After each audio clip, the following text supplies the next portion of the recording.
सुना गया होगा, आवाज गई होगी दानियों के नामों का, तो मेरा नाम आपके कर्ण को जरूर स्पर्श किया होगा। यही होते हैं मैया अभिमानी लोग।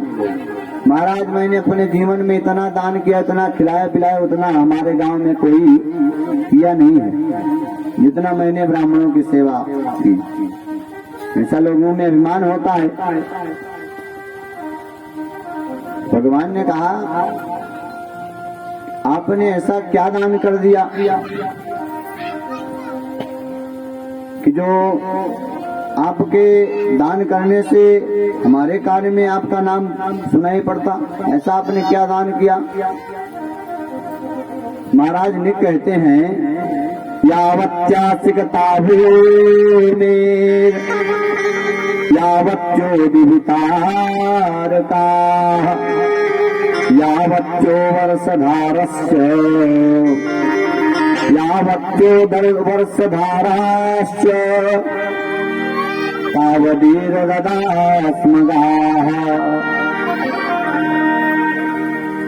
प्रभु यावत्यासिकता भूमेर, भूमि में जितने बालू के कण हैं उनको कोई गिन सकता है। यावत्योदितारकाः, और आकाश मंडल में जितने तारे हैं उनको आप गिन सकते हैं। यावत्यो वर्षधाराश्च, और वर्षा में जितनी वर्षा की धारा गिरती है, वर्षा की बूंदें गिरती हैं, उनको कोई गिन सकता है। लेकिन तावत्तेरदास्मगाः, मैंने जितनी गाय क्या दान कर दिया हूँ उसको कोई गिन नहीं सकता है। अब आप विचार करें कि कोई जमीन के बालू के कण गिने जा सकते हैं? आकाश में कितने तारे हैं उनको गिने जा सकते हैं? वर्षा की बूंदें कितने गिर रही हैं इसको भी कोई नहीं गिन सकता। यानी कि महाराज मैं इतनी गाय को दान कर दिया हूँ उसको कोई गिन नहीं सकता। असंख्य गायों का दान कर दिया।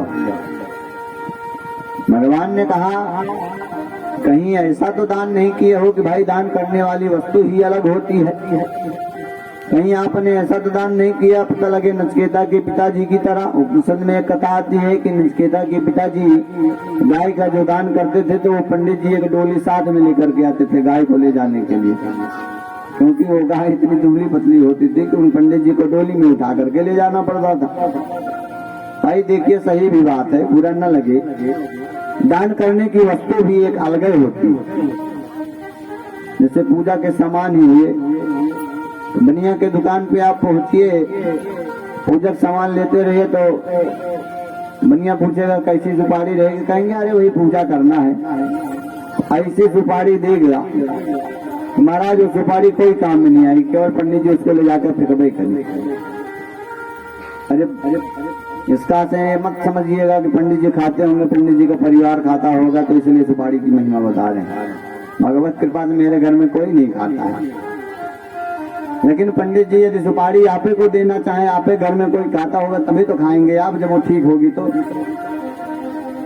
महाराज जो सुपारी देंगे कि वो मटर के बराबर हो, और वस्त्र तो ऐसा देंगे कि यहाँ पे कहना ही क्या है। अच्छा, जो ये वैश्य लोग होते हैं, अग्रवाल लोग जो कपड़े का दुकान किए रहते हैं, महाराज उनके दुकान पर पहुंचिए कपड़ा लेने के लिए तो आप कहिए कपड़ा दिखा दीजिए कोई ठीक ठाक। पहले तो ठीक ठाक दिखाएंगे, कहीं वो महंगा दिखेगा ना, कहेंगे अरे वो भैया पंडित जी को देना है, तो वो समझ जाएगा। महाराज शुद्ध तेरी काट का कपड़ा जो होगा वही कपड़ा वो दिखाएगा।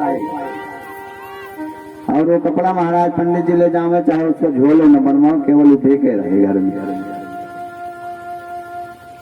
ऐसी वस्तु का दान करना चाहिए जो भी किसी को दे उसको वो प्रयोग कर सके।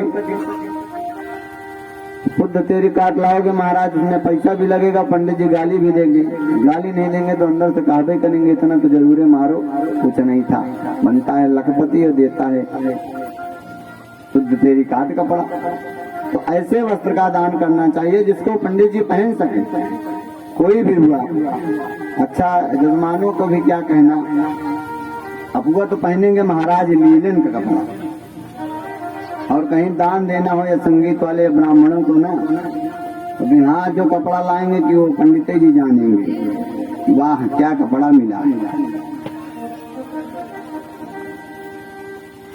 ऐसे प्राय देखने को मिलता है कि वो रोज उनकी एक से एक कपड़े निकलेंगे महाराज। 7 दिन का व्यास जी का ड्रेस होता तो 7 दिन का यजमान के भी ड्रेस होते हैं।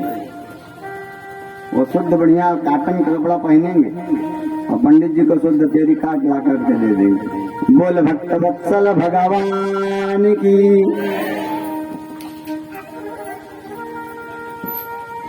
भगवान कहते हैं कोई ऐसी गाय तो नहीं दान किए हो कि जिससे दान की ही महिमा उसके का कहा जाए। महाराज ने कहते नहीं प्रभु मैंने ऐसे वैसे दान नहीं किया है। पयस्वनी तरुणी शील रूप गुणोपन्ना कपिलाही मसृंगी न्यायार्जितारेप्यसुरा सवत्सा दुकूलमाला भरणा ददावहम। अरे प्रभु मैंने ऐसे वैसे गायों का दान नहीं किया। पयस्वनी और वो तरुणी मतलब युवा गाय अच्छी गाय का दान करता था, जो शील रूप सीधी गाय होती थी, सुंदर गाय होती थी। और कपिला हेम श्रृंगी कपिला गाय होती थी महाराज।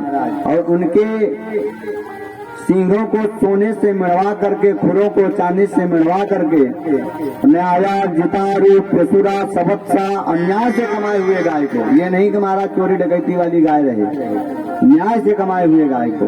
और सबत्सा बछड़े के साथ में दुकूल माला भरणा ददावहम। और दोहनी पात्र के साथ में महाराज गाय का दान करते थे।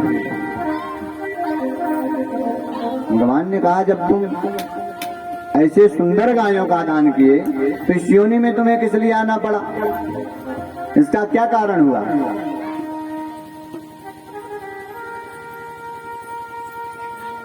महाराज ने कहते हैं प्रभु मूर्ख सेवकों की वजह से मुझे इस योनि में आना पड़ा। पंडितों की बड़ा सत्तो न च मूर्खो हितकार का। महाराज आपका शत्रु हो लेकिन वो विद्वान हो, जानकार हो, पंडित हो, लेकिन आपका बहुत बड़ा हितैषी है तो मूर्ख है किस काम का। विद्वान रहेगा तो उसको ये ज्ञात रहेगा कि किस प्रकार से युद्ध करना चाहिए, किस प्रकार से इनके ऊपर प्रहार करें। महाराज जब मूर्ख रहेगा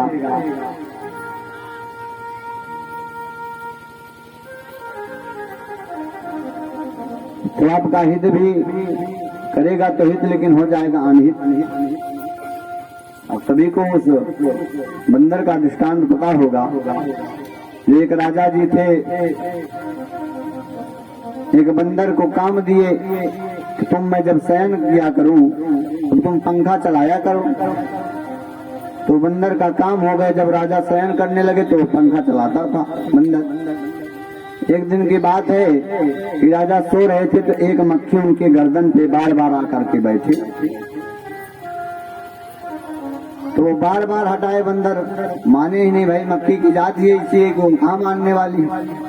बार बार आकर के बैठे तो बंदर को बड़ी तेज गुस्सा आई।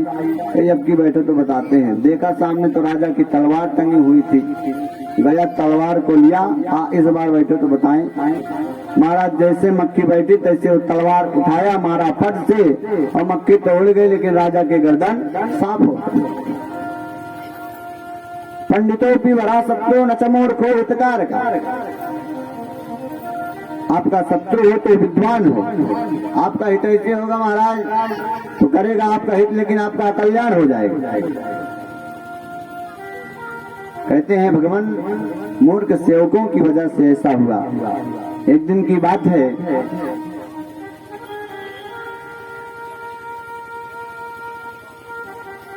एक ब्राह्मण के गौशाला से एक गाय छूट गई थी और वो गाय छूट करके हमारे गौशाला के समीप में आ गई। हमारे मूर्ख सेवकों ने ध्यान नहीं दे पाए, सोचे गाय अपनी ही अपनी गौशाला में बांध ली। और जब मैं सुबह दान करने लगा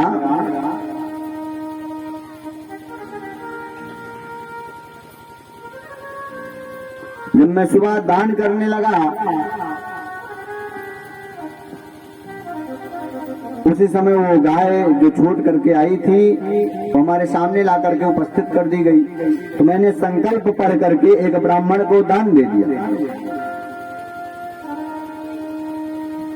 वो ब्राह्मण जिसको मैं दान दे दिया था, वो ब्राह्मण उस गाय को लेकर के जा रहा था। उसी समय दूसरे ब्राह्मण की जिसकी गाय गौशाला से छूट गई थी, वो ब्राह्मण रास्ते में मिल गया। जब रास्ते